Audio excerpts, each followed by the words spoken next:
the real Ed Edwards please stand up?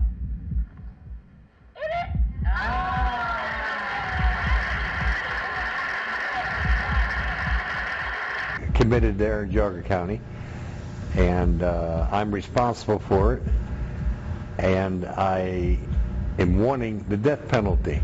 And I deserve the death penalty. I deserve it, and I want the death penalty. You don't want us to be in prison for a long time on everything else that's been going on. Right. I'm not a healthy man. If I felt that bad about it, I wouldn't have done it to start with. In today's video, we're going to be reacting to this strange interview of notorious serial killer Edward Edwards, begging for the death penalty. But before we start analysing these clips, we'll briefly go over the events leading up to this interview. So let's take a look.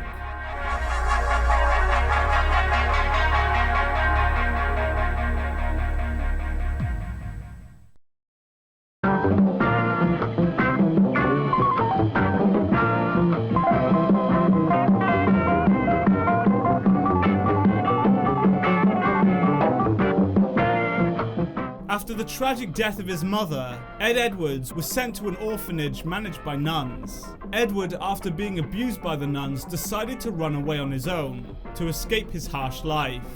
This is where Edward started a life of crime. At first, he committed robberies, eventually working his way up to more serious crimes. He committed armed robberies, arson, and eventually sexual assault and murder. After committing numerous horrific crimes, he became notorious and became one of the 10 most wanted people in the entirety of America. He's sentenced to prison for multiple crimes over the years, but eventually he breaks out of Arkham jail in 1955. He was a fugitive until May 18th, 1962. When he was incarcerated and convicted of several counts of robbery and sentenced to 16 years in Leavenworth prison. And then in 1967, he was actually transferred and granted parole in Pennsylvania, supposedly because he had miraculously reformed his life. This was dangerously untrue. Between 1971 and 1973, he was touring as a speaker and an advocate for prison reform, and he published his autobiography on his so-called rehabilitation. He even appeared on the popular American TV show To Tell the Truth. Whilst giving lectures on how reformed he was and appearing on TV shows as a new man, he was busy murdering more innocent people. Edwards claimed the lives of 5 individuals in total, but it's speculated that he killed many, many more. And theories even say that he might be the Zodiac Killer. Committed there in Geauga County, and I'm responsible for it, and I am wanting the death penalty. But it seems that everything that I tell them, I mean, it's substantiated. They know it's the truth and stuff like this here, but they don't want to, for whatever reason, follow it up, or it's just that's why I decided that I would talk to you to try and get my point across. The kid that was killed, he was I told him that his ride will be coming, and that there was some cigarettes in the bottom of the duffel bag. I said, you go ahead and get them out so you'll have access to them. And so the duffel bag is, for example, down here where my feet. And Danny is squatted down, and he's taking his hand, he's going through the bottom of the duffel bag trying to find the cigarettes. And I'm standing right here. And I have the sawed-off shotgun, and I ease it out of the bag while Danny's down there looking. And I put the shotgun kind of right here over his shoulder, right down here, easy, and I pulled the trigger. And it was a single shot. And so I put another shell in it and pulled the trigger, and he fell on over. And so I then backtracked. I left him there, left the duffel bag there, and it was well covered. I mean, nobody could see it way back in there. And I backtracked, and we went back to the car, and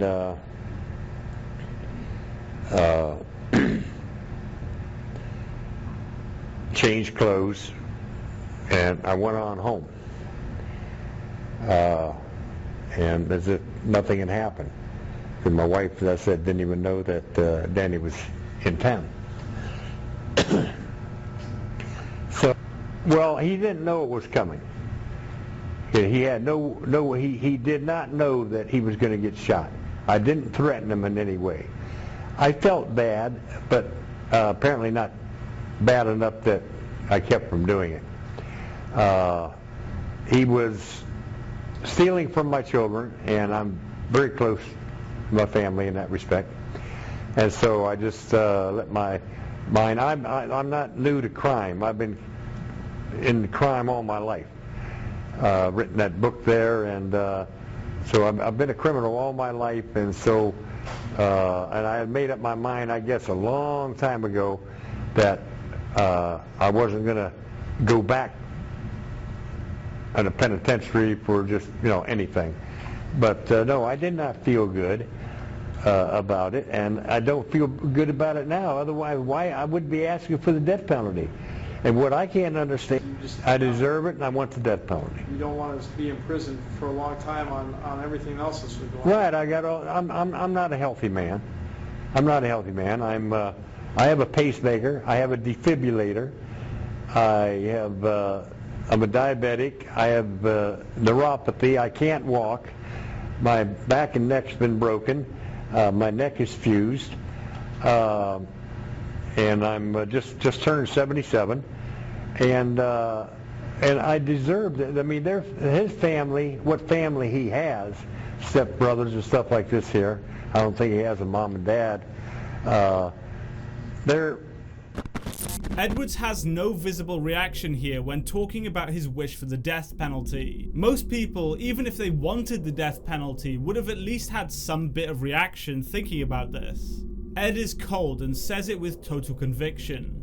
Later on, when he talks about the kid he murdered, he again gives no reaction at first. He shows no signs of stress, no pacifying behaviors. When we experience stress or discomfort, our brain forces us to do what's called pacifying behaviors. These behaviors include scratching, fidgeting, and rapid body movements in a bid to release some of the stress built up. These actions are controlled by the limbic system, which is the part of the brain that regulates and controls emotion. His eyes then fixate on the same spot as he's recalling something. He's focused on remembering, so his brain stops him from looking around, limiting the information going to his brain, allowing him to concentrate more. Liars likely won't hold eye position for long. He actually hesitates when talking about pulling the trigger, which shows that he at least has some level of either remorse or regret. He begins to scratch his mouth slightly, which is one of the many ways our brain makes us pacify. His speech also slows and he pauses occasionally, which suggests that he's experiencing some levels of stress. And he pauses to regain composure. This guy seems to have a baseline of very low levels of body language, meaning that he doesn't really react to pressure as the average person might. This might be due to the fact that he was abused as a kid and was used to high stress environments. For those of you that don't know, Danny was his foster son for over 7 years. He looked after and raised this boy only to shoot him twice at point blank range with no remorse whatsoever. This was all in a plot to claim $250,000 insurance money. I think he does feel some sense of sadness about this. Either that or he regrets being caught. The body language he displays was very mute and small and doesn't indicate any significant emotions, more hesitation. There's a title to the... Also, you got to remember something else too. I'm thinking also of my family. I have put my family through God knows what. They don't deserve it. They're good people. They've been kept in the dark. Like, for example, my wife and things like they've been kept in the dark about all of this. And so, not only does Danny's family, what he has, get closure, my family gets closure if their closure can be brought about. Because I have a different view on what closure really is. You know, you keep hearing people say, well, now you got closure. Okay, is closure knowing the person that did it got caught and he's being sent to the penitentiary? Is that closure? Or is closure, if it were one of mine, closure, I would want to know, what did my child say anything prior to dying? Did he ask for me? Did she or he ask for me? Was he pleading? In other words, I would want to know what was going on at the very end. That would be the closure that's what I describe as closure in that respect, coming from a parent. Not just knowing that, okay, I committed the crime, so I'm guilty, and that to me it's just you that's. Want to provide that now. Well, there was nothing. Danny didn't know he was going to get shot, so he did not plead.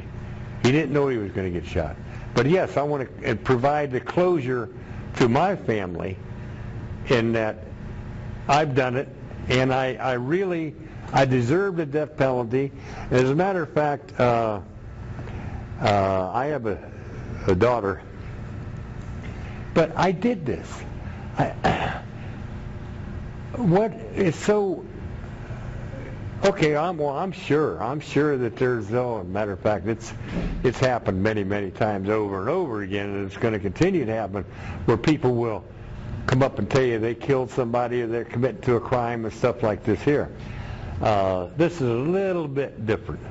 They know that I did this. They've got the gun. They've got the shells. Danny lived at the house. I had the reason for it. I've told them what the reasoning was.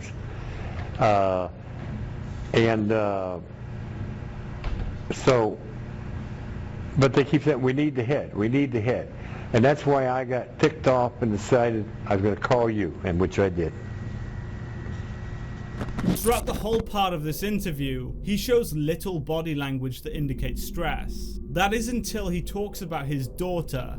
It cuts away slightly so it's hard to see, but right after mentioning her, he instantly pacifies. He swallows, which is one of the ways our brain regulates our stress. It's really clear that he hates the impact that he has brought on his family. He is deeply saddened by the fact that his daughter and kids have to suffer because of his actions, and his body language supports this. This is ironic when you factor in the fact that he took away someone's child. The pain his family's going through is directly his fault, and he knows this. And maybe he's also thinking of the pain he put other parents through.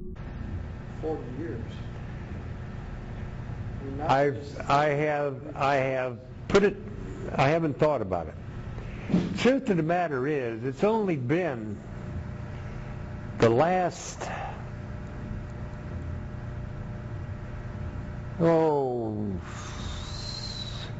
6 or 7 years that I've given any thought to any of it. I just didn't think of it. Because you hear a lot of people say, well, conscience will get the best of you. I just didn't think of it, and it didn't bother me. Did you ever think you'd ever do This one here in Geauga County, it was in effect 12 years ago, 13 years ago, and I certainly deserve it. I certainly deserve it. And I have no qualm whatsoever about going down there and letting them, now if they still had electrocution, I might change my way of thinking, but I have no qualm about them putting a needle on my arm. And as a matter of fact, they took blood today, and it can't hurt as much as that did. Well, you know that the death penalty... I deserve it, yes. Did you offer any apologies to any of your victims' families? Oh, that's for me to say I wouldn't. Oh no, naturally. I'm sorry and everything, but I'm not going to stand up and beat myself on the chest, and certainly I'm not going to. I'm not going to get up in court and apologize and things like this. It's already that there is. I believe that would be an insult to injury. I believe that would be an insult to injury for me to stand up in court and say, I'm sorry I killed your daughter or your son or your relative. I'm sorry. That's wrong. That's wrong. Why is it wrong? It's just, I believe you're insulting them. I mean, I think my actions are speaking loud that I am sorry. Okay, and they're going to have an impact statement against me, and I'm going to sit there and whatever they have to say, I'm going to take it. I'm going to take whatever they have to say, and you know, and let them say it. I deserve it, but at the same time, I'm not going to get up and if I felt that bad about it, I wouldn't have done it to start with. I just. Ed, the thing about you that If I felt that bad about it, I wouldn't have done it to start with. Scary words. He has no remorse for what he did whatsoever, and would do it again given the chance. Edward is devoid of emotions and only shows concern for his family at times. His body language really does support this too. He stares at the person talking and only looks away to recall. And he's also making average levels of eye contact here. The rule is 50% eye contact when speaking and 75% eye contact when listening. And he adheres to that, showing that he's not experiencing stress when discussing it. I do suspect that the traumatic events of his childhood have dulled him to any emotional feelings. He's completely logical without a heart, and sometimes that is the worst combination possible. Leavenworth and Lewisburg and everything, I went straight. And my intention, don't ask me where I went wrong, my intent, please, my intent was, the criminologist at University of Akron suggested I write that book.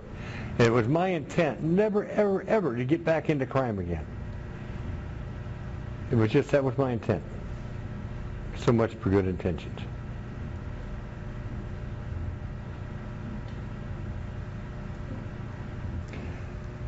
No, I know what you want me to say, and I think I've thought about it.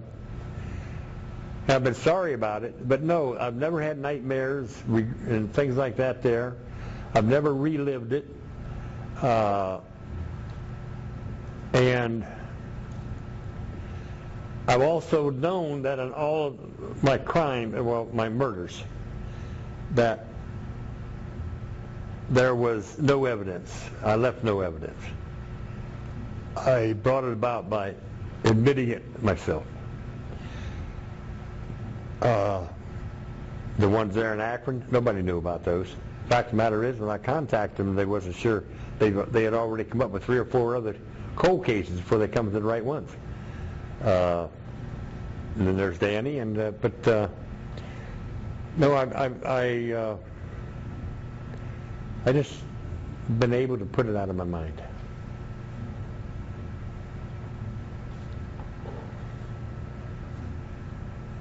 is that because you feel they were justified? No, it's just that I guess, you know, when you're real small and you're coming up with crime, you learn that I can tell you're guilty, you look guilty. Or, you know, the stealing the birthday cake or whatever it might have been at the orphanage. So you just get to the point of, you don't look guilty. You do it and you forget it's done, and you go about your business until the next time. That's the way I was raised.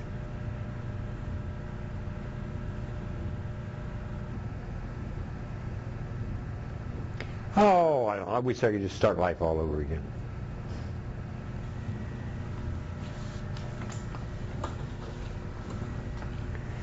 Yeah, I'd like to start all over again, and I'm sure that there's people out there that wish I could start all over again and they'd have their kids back.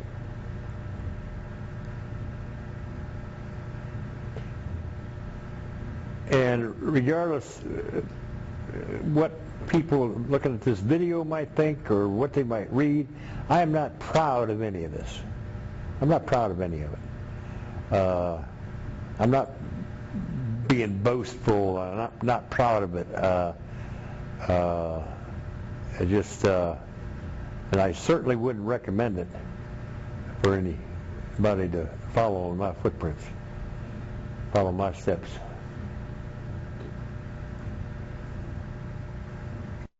He makes a really interesting point here when he talks about his childhood. He's been conditioned from a young age to be desensitized by lying. He's able to lie with ease. This is actually something I really want to research in the future, and I'll explain why. By being desensitized by lying, he doesn't experience stress when doing it, as he has so much experience going through that stress. As a result, his body language doesn't change, as he doesn't fear being caught. This is why some people are just impossible to read, as they have no fear. They get no stress from lying. Fear is what activates our limbic system and causes us to pacify, and we read those pacifying behaviors to form conclusions. If they're not giving off any nonverbal cues because they're desensitized, then how are we going to read them? We can't. And that's why some people are naturally good liars. They're used to not caring about it.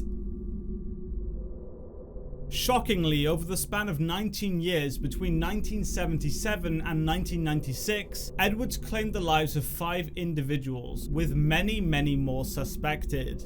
In 1980, Edwards was convicted of arson and was sent back to Pennsylvania prison, where he was then investigated further. Finally, justice was served when he was sentenced to death by 3 judges in 1996 for the murder of his last victim, Danny Boy. Edwards died in prison in 2011, ironically only a few months before he was scheduled to be executed. This creepy TV show was filmed at the height of Edwards' murders, and he killed many people after this video was taken.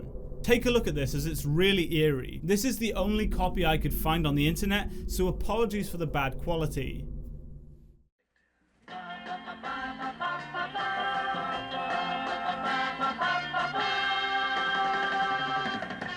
Number 1, what is your name, please? My name is Ed Edwards. Number 2.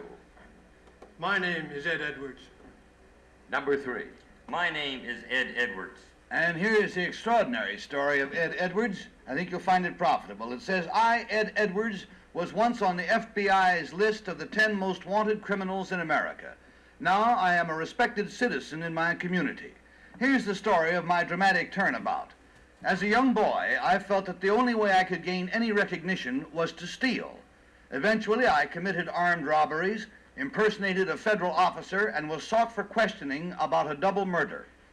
I spent time in the federal penitentiaries in Leavenworth and Lewisburg. It was at the latter prison that I started vocational training and very slowly began to realize that I could still be somebody and return to my rightful and legal place in society. There is a tremendous need for communication between parents and their children. I stress this point in my book, which is titled Metamorphosis of a Criminal, signed Ed Edwards.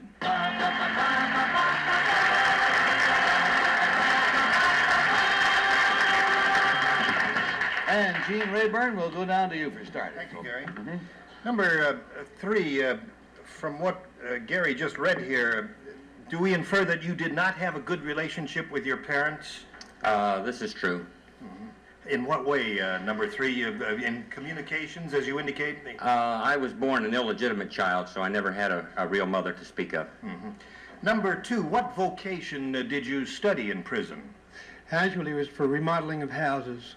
And is that your business today, number 2? Yes, it is, in addition to writing. Yeah. Number 1, what is your business today? My business today is writing and lecturing. Yes. And what vocation did you learn? Did you learn writing while you were in prison? History. History? You studied history? Yes. The history of the world, general history? General history. Yeah. Number 2, in prison parlance, what is a screw? He's a hack, a bull. He's a guard. Yeah, number 3, in prison parlance, what is a bull? No, who is a publisher, number 3, of your book?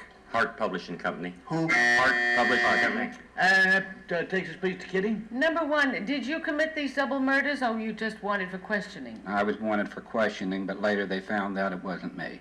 And number 2, why were you on the 10 most wanted list then? I guess a lot of the FBI men sat around, took a vote, and I won. Number 3, what is considered the maximum security prison in America? Your Leavenworth Federal Penitentiary. Number 1, how did you finally manage to rehabilitate yourself, and how old were you? After I got out of prison. How old were you? 45. Number 2, you stayed in prison till you were 45 years old? No, I wasn't in prison that long. I was there until I was 36. Oh, and number 3, did you get a proper degree from your studies in prison? Yes, I did. Number 2, we didn't find out what you studied in prison. Yes, I mentioned before, to a degree. It had to do with building and construction. Oh, and number trades. 3, what did you study? Hey, the buzzer went, and we're going to go to Alan. Number 3, what is a fish? It's a new man coming into the institution. Number 2, what's a fish? An easy mark. Number 1? A new man coming in. And number 1, is it common that a prisoner would tend to have a knife of some kind in prison? No, it's not common, but there are quite a few around. Mm-hmm. And number 3, what was your first term, your prison term? How long, what was your first sentence, I mean? My first sentence was in a reformatory for 2 years. I see. And your second sentence? Was also in a reformatory for 2 years. I see. How old were you when you got out of prison? The last time I was released, I was about 32. The last time you were released? And that takes us, please, to Peggy. Number 2, do reformatories try to help kids, or are they just in there to do the time and get out? They're just there to do their time and get out. That's all. Number 3, who was it in prison, and what prison, or did somebody in prison help you to get straightened out? I mean, or did you do it yourself? Yes, I met a man who was a guard at the penitentiary, and he's the one that helped me to rehabilitate. Thank you. Number 1, can you make a good living writing and lecturing now? I mean, you Yes, say you I write have and been doing very well. Thank you. How old were you when you first went to the can, number 1? I mean, the jail. Well, I was first in a reformatory, but actually in jail I was 30.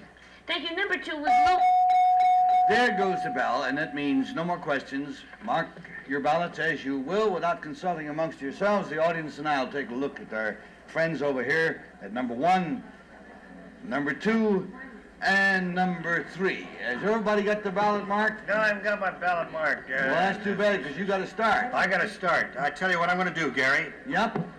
It's just like the producers of this show to get a young, all-American looking boy like number 3 with a prison record. The most unlikely looking one up there. And that's why I voted for him. All righty, and you got a 3 show, and then we're going to go to Kitty. Well, I agree with you, and I think number 2 is marvelous. Oh. What? I voted for number 1. It's perfect. Nothing wrong with voting for number 1. Nice fellow. Alan? I found that the number 2 did not know what a fish is. A fish, in fact, is a new man in prison, but both 1 and 3 knew that. However, number 3 said a guard helped him rehabilitate himself, and number 1 said he rehabilitated himself once he got out. And that sounds closer to reality to me, so I voted for number 1. Pair of 1s and a 3 and Peg. Well, number 2 said it was practically the same thing as a new man, and I think number 2 looks terrific to be a criminal. He looks so tough. But I always feel, my dear, that it's after all, you wouldn't get fooled by somebody like number 2, but number 3 you trust with your life, so I voted for him. By a variety of logics, we have arrived at the following conclusion. A pair of 2s on each end, the votes are all in. Will the real Ed Edwards please stand up?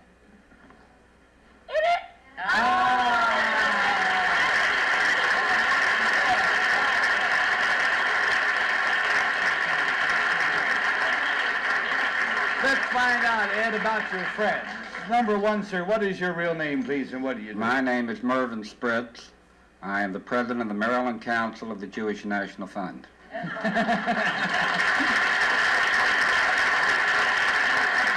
he does a great job of playing George Raft, too. You notice when he wants to. Number 2, please, tell us about yourself. The name is Rick Klein.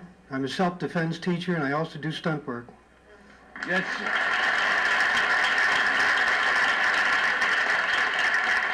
Ed, there's one important point. You and I were chatting backstage, and I asked you what was the reaction in your neighborhood when you came out of the reformatory the first time. Were you put down by your fellow citizens, or did they look up to you?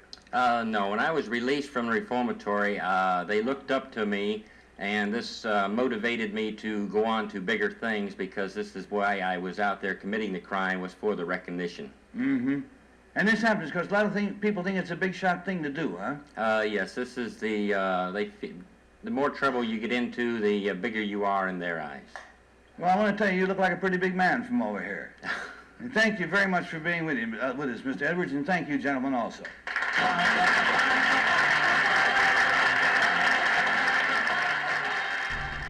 Ironically, this show was called To Tell the Truth, and after appearing on this show, Ed went on to kill anywhere from 9 to 15 more people. This man, only a few years after going on this show, found a young couple just sitting in their car and brutally murdered both of them with a shotgun for absolutely no reason whatsoever.